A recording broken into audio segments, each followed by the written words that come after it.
കേരളത്തിലെ തദ്ദേശ തെരഞ്ഞെടുപ്പിൽ ചരിത്ര മുന്നേറ്റമാണ് ഇടതുപക്ഷ ജനാധിപത്യ മുന്നണി ഉണ്ടാക്കാൻ പോകുന്നത്.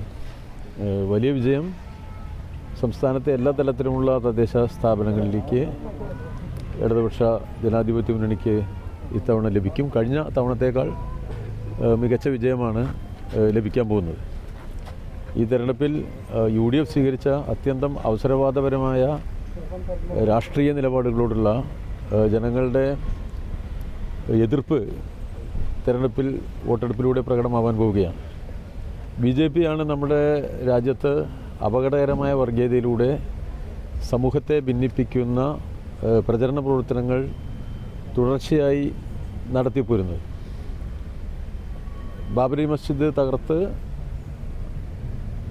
അയോധ്യയിൽ രാമക്ഷേത്രം നിർമ്മിക്കുക എന്ന ലക്ഷ്യം വെച്ചുകൊണ്ട് ആരംഭിച്ച വർഗീയവൽക്കരണത്തിലൂടെ രാജ്യത്ത് അധികാരത്തിലേക്ക് എത്താനാണ് BJP പരിശ്രമിച്ചതും ഒരു വലിയ അളവ് വിജയിച്ചതും.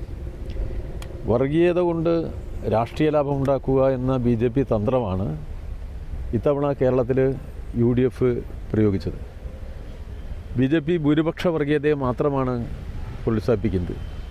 അതുവഴി അവർക്ക് കൂടുതൽ ലാഭം ഉണ്ടാക്കാനാവും എന്നത് പ്രയോഗത്തിലൂടെ അവർ കാണിച്ചു തന്നിട്ടുണ്ട്. അത് ഉൾക്കൊണ്ടുകൊണ്ട് UDF ഇവിടെ എല്ലാ വർഗീയതയും പ്രോത്സാഹിപ്പിക്കുക എന്നൊരു നിലപാടാണ് സ്വീകരിച്ചത്. ഭൂരിപക്ഷ വർഗീയത, മറ്റിതര വർഗീയതകൾ, എല്ലാ വർഗീയതയും അവർ പ്രോത്സാഹിപ്പിച്ചു പോകുന്നു. കഴിഞ്ഞ 6 ദശാബ്ദമായിട്ട് കേരള രാഷ്ട്രീയ ഘടനയിൽ UDF നിലനിന്നതും വർഗീയതയെ പ്രോത്സാഹിപ്പിച്ചുകൊണ്ടും വ്യത്യസ്തങ്ങളായ വർഗീയതയുമായി സന്ധി ചെയ്തും കീഴ്പ്പെട്ടുമാണ്. ഇത്തവണ ആവട്ടെ UDF ആ വർഗീയ കൂട്ടുകെട്ടിനെ വിപുലീകരിക്കുക എന്നുള്ള നിലയിൽ സാധാരണഗതിയിൽ കേരളത്തിൻ്റെ സാമൂഹ്യ ഘടനയിൽ സ്വീകാര്യതയില്ലാത്ത ജമാഅത്തെ ഇസ്ലാമിയുമായും അവരുടെ രാഷ്ട്രീയവുമായും കൂടുതൽ സന്ധിക്കുകയുണ്ടായി. UDFൻ്റെ രാഷ്ട്രീയ നേതൃത്വമായി ജമാഅത്തെ ഇസ്ലാമി മാറി എന്ന അപകടകരമായ രാഷ്ട്രീയമാണ് ഇത്തവണ കേരള